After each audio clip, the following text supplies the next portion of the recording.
إن شانئك هو الأبتر صدق الله العظيم.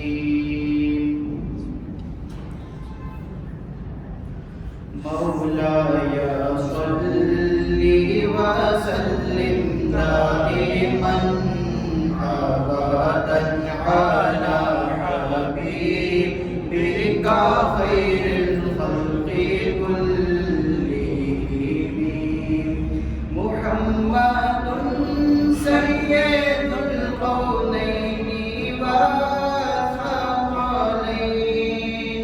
محمد سيد القونين والثقلين والفريقين من عرب ومن عجم. مولاي صل وسلم دائما أبدا على حبيبك خير الخلق كلهم. هو الحبيب الذي ترجى شفاعته والحبيب الذي ترجى شفاعته لكل هول من الأحوال مقتحم. مولاي صل وسلم دائما أبدا على حبيبك خير الخلق كلهم.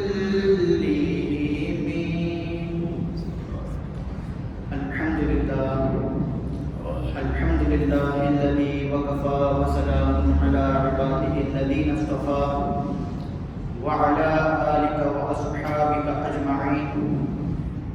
أما بعد فأعوذ بالله من الشيطان الرجيم. بسم الله الرحمن الرحيم. الله ولي الذين آمنوا يخرجهم من الظلمات إلى النور. صدق الله العلي العظيم وصدق رسوله النبي الأمين المكين الكريم ونحن على ذلك لمن الشاهدين والشاكرين والحمد لله رب العالمين. بعد حمد و صلات اللہ تبارک و تعالیٰ کا شکر ہے کہ اللہ تبارک و تعالیٰ نے ہمیں اپنے محبوب لوگوں کا ذکر سننے کے لیے جمع فرمایا. آج کا موضوع ہے قرآن حدیث کی روشنی میں اولیاء کرام کی شان. اللہ تبارک و تعالیٰ قرآن مجید فرقان حمید میں ارشاد فرماتا ہے اللہ ولی الذین آمنوا یخرجہم من الظلمات الی النور. اللہ ایمان والوں کا دوست ہوتا ہے جو ان کو اندھیروں سے نکال کر روشنی کی طرف لاتا ہے. ایک اور جگہ اللہ تبارک و تعالیٰ ارشاد فرماتا ہے ان الذین آمنوا وعملوا الصالحات سیجعل لهم الرحمن ودا. بے شک وہ لوگ جو ایمان لائے اور نیک عمل کیے سیجعل لهم الرحمن ودا، عنقریب اللہ تبارک و تعالی لوگوں کے دلوں میں ان کے لیے محبت پیدا فرما دے گا. اب یہاں پہ اس آیت مبارکہ میں غور کیا جائے تو اللہ پاک فرما رہا ہے ان الذین آمنوا وعملوا الصالحات، وہ لوگ جو ایمان لے آئے اور نیک عمل کیے. اب اس سے یہ بات پتہ چلتی ہے کہ یہ جو خطاب ہو رہا ہے وہ ایمان والوں سے ہو رہا ہے اور خاص طور پہ اللہ کے ولیوں کے بارے میں ارشاد فرمایا جا رہا ہے. تو ان الذین آمنوا وعملوا الصالحات سے پتہ چلا کہ کفر اور ولایت یہ دو چیزیں ایک ساتھ جمع نہیں ہو سکتی. اگر کفر ہوگا تو ولایت ختم ہو جائے گی اور اگر ولایت ہے تو کفر ختم ہو جائے گا. دونوں اکٹھا ایک جگہ جمع نہیں ہو سکتے. آگے فرمایا سیجعل لهم الرحمن ودا کہ عنقریب اللہ تبارک و تعالی لوگوں کے دلوں میں ان کے لیے محبت پیدا فرما دے گا۔ اب حدیث قدسی میں آتا ہے کہ جب اللہ تبارک و تعالیٰ کسی سے محبت فرماتا ہے تو جبریل کو ندا دیتا ہے۔ اب یہاں نقطہ سمجھنے والا ہے کہ ندا کس کو دی جاتی ہے؟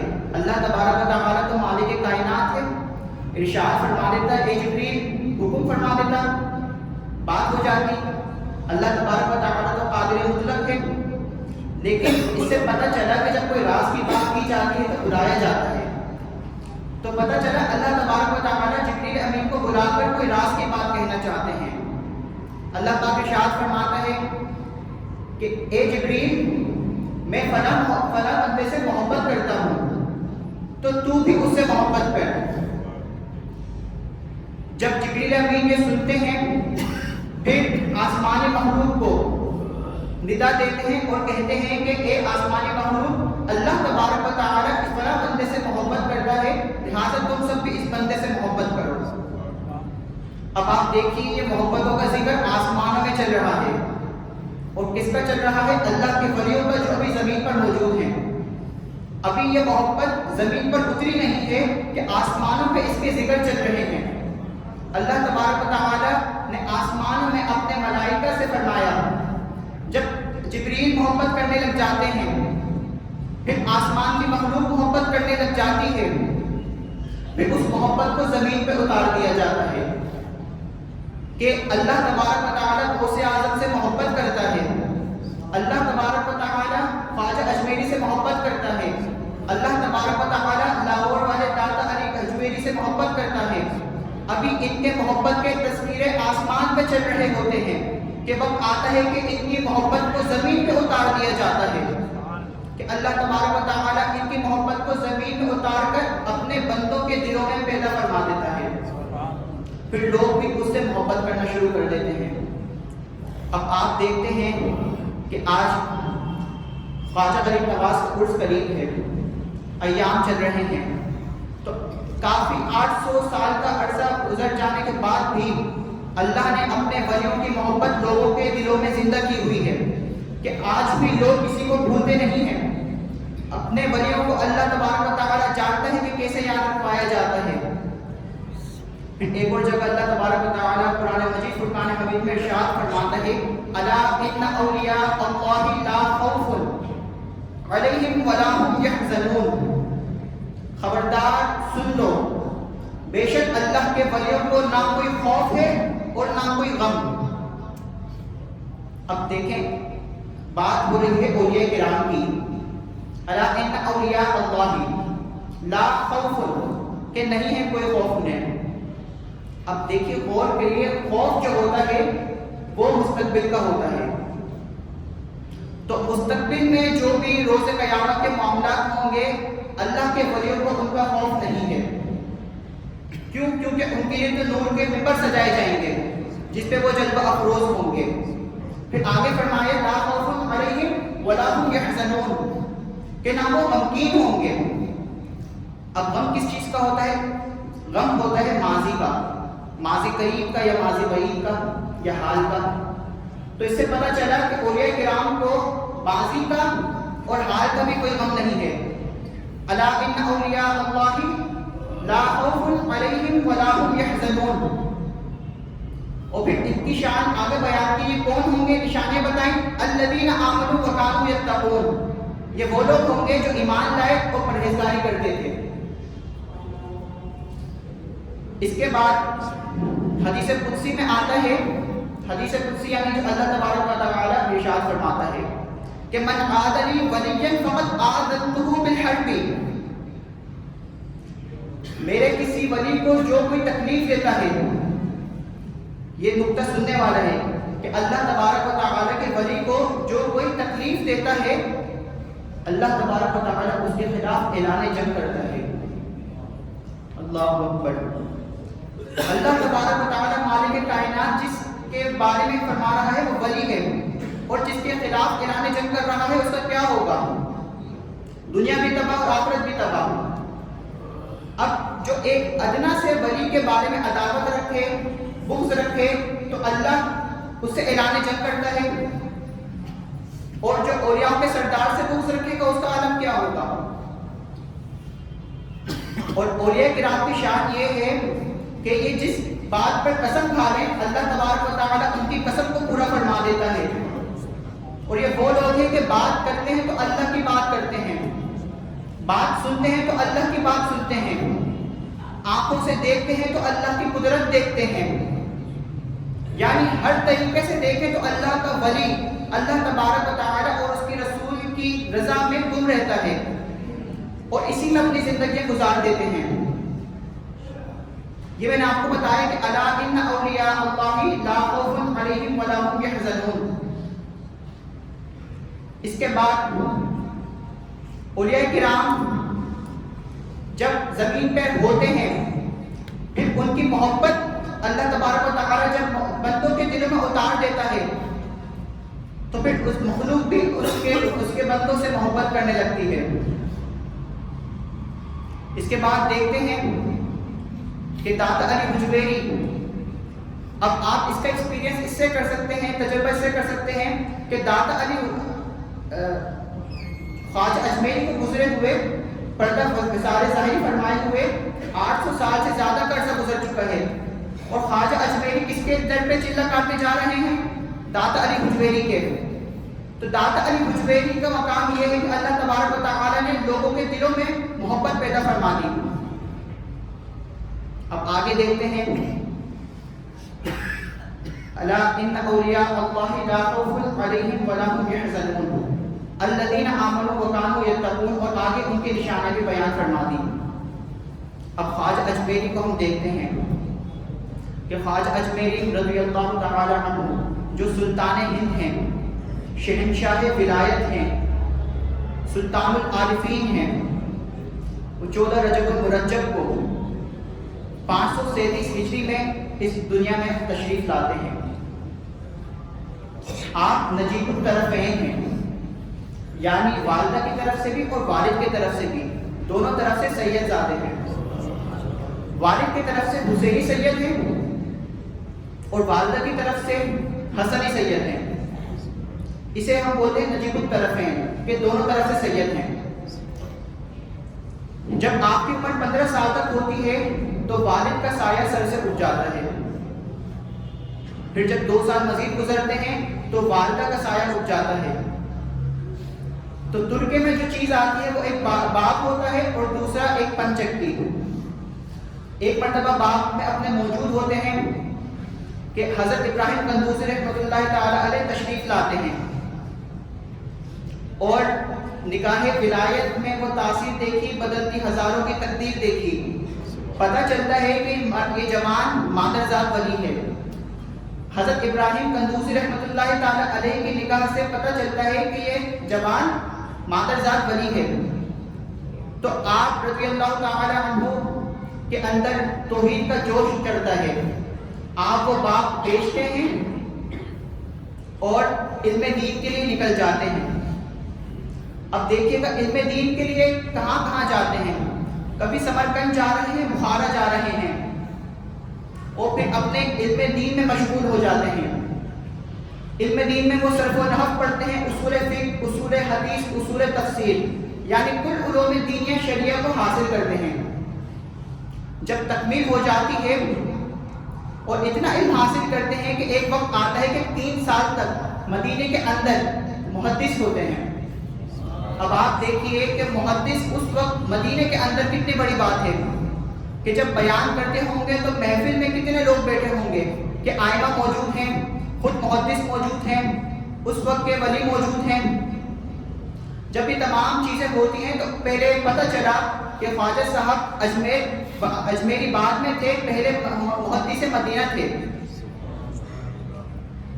اس کے بعد جب تعلیم مکمل ہو جاتی ہے پھر خواجہ صاحب اپنے مرشد کی تلاش میں نکلتے ہیں اور ایک قصبے میں مختلف مقامات سے گزر کر ایک قصبے میں حضرت عثمان ہارونی رضی اللہ تعالی عنہ سے ملاقات ہوتی ہے.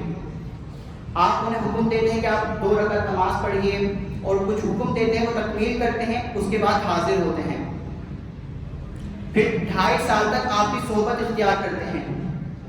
2.5 سال کی صحبت اختیار کرنے کے بعد 20 سال مزید اپنے پیر کی خدمت سر انجام دیتے ہیں۔ جب یہ ہو جاتا ہے، 62 سال کی عمر تک پہنچتے ہیں، تو پھر شیخ عثمان ہارونی رضی اللہ تعالی عنہ آپ کو بلا طلب خرقہ خلافت عطا فرماتے ہیں۔ جب خرقہ خلافت مل جاتا ہے، پھر آپ اپنے پیر و مرشد کے ساتھ مکہ مکرمہ تشریف لے جاتے ہیں۔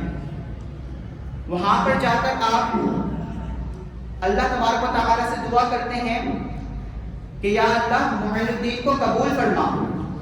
ندا آواز آتی ہے کہ قبول کیا۔ پھر آپ مدینہ منورہ تشریف لے جاتے ہیں۔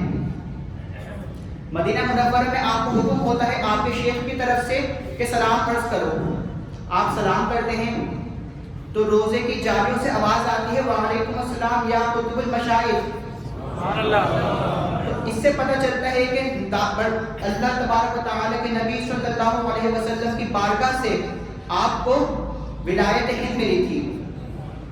ولایت ہند جب مل جاتی ہے، اس کے بعد آپ کو حکم ہوتا ہے کہ آپ تشریف لے جائیے۔ پھر آپ بغداد شریف تشریف لے جاتے ہیں۔ بغداد جانے کے بعد مختلف مقامات پر جاتے ہیں اور مختلف اولیاء سے ملاقات کرتے ہیں۔ مختلف اولیاء سے ملاقات کرنے کے بعد پھر آپ داتا علی حجویری رضی اللہ تعالی عنہ کے مزار اقدس پر تشریف لاتے ہیں اور چلہ کشی کرتے ہیں، اور پھر وجدانی کیفیت میں پکار اٹھتے ہیں کہ گنج بخش فیض عالم مظہر نور خدا، کامل آرا پیر کامل ناقصارا رہنما۔ جب یہ شعر فرماتے ہیں، تشریف لے جاتے ہیں، پھر لاہور سے اجمیر کی طرف آ جاتے ہیں۔ اب اجمیر آنے کے بعد یہ جو کل جماعت آتی ہے، یہ 40 لوگوں کی جماعت آتی ہے، یعنی آپ رضی اللہ تعالی عنہ کے ساتھ 40 مزید اولیاء کرام موجود ہوتے ہیں۔ جب آپ تشریف لاتے ہیں تو وہاں کا جو سمراج ہے، پرتھوی راج ہوتا ہے، وہاں آپ کو پریشان کرتا ہے، مختلف قسم کی اذیتیں دیتا ہے۔ پھر ایک وقت آتا ہے کہ آپ فرماتے ہیں کہ اے پرتھوی راج، میں تجھے زندہ پکڑ کر لشکر اسلام کی سپرد کرتا ہوں۔ جب آپ یہ کہتے ہیں تو ایک وقت وہ بھی آتا ہے کہ محمد شہاب الدین غوری رحمت اللہ تعالی علیہ پرتھوی راج پہ حملہ کرتا ہے اور اس کو گرفتار کر لیتا ہے۔ جب گرفتار کر لیتا ہے تو آپ رضی اللہ تعالی عنہ کی کرامت پوری ہو جاتی ہے۔ تو اس سے پتہ چلا کہ اولیاء کرام کی جو کرامات ہوتی ہیں، نبی کریم علیہ الصلوۃ والسلام کے معجزے کا مظہر ہوتی ہیں۔ اور قرآن مجید فرقان حمید میں ارشاد فرمایا وَوَضَعْنَا لَكَ ذِكْرَكَ الَّذِي أَنقَضَ ظَهْرَكَ، کہ ہم نے آپ پر سے وہ بوجھ اتار دیا جس نے آپ کی کمر توڑی تھی یا پیٹھ توڑی تھی۔ تو مفسر کرام اس کے بارے میں لکھتے ہیں کہ اللہ کے نبی صلی اللہ علیہ وسلم کو اس بات کا غم ہوتا تھا، قلب اطہر پہ بوجھ محسوس ہوتا تھا کہ وصال ظاہری کے بعد اس دین کی تبلیغ کون کرے گا۔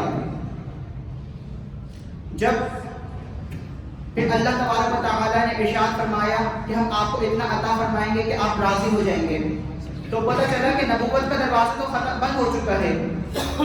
نبی کریم علیہ الصلوۃ والسلام کے بعد کوئی نبی تشریف نہیں لائے گا۔ تو پھر اس کا حل یہ ہوا کہ اللہ تبارک و تعالیٰ نے اس امت میں اولیاء کرام اور علماء کرام کو پیدا فرمایا۔ علماء کرام کی ذمہ داری ہے کہ وہ ظاہری طور پر اصلاح کریں، اور اولیاء کرام کی ذمہ داری ہے کہ وہ باطنی طور پر اصلاح کریں۔ اب نبوت کا دروازہ بند ہو چکا، کوئی نبی تشریف نہیں لانے والا، تو قیامت تک اولیاء کرام اور علماء کرام کا گروہ موجود ہوگا۔ اب ہم دیکھتے ہیں کہ اولیاء کرام کی اقسام، تو کئی ساری اقسام ہیں، اس میں سے ایک ہوتا ہے مادر ذات ولی، جو پیدائشی ولی ہوتا ہے، اور دوسرا ہوتا ہے ولی تشریعی، یعنی وہ مسلمان جب 40 مسلمان موجود ہوتے ہیں تو ایک متقی مسلمان ہوتا ہے اور اسے خود نہیں پتا ہوتا کہ وہ ولی تشریعی ہے،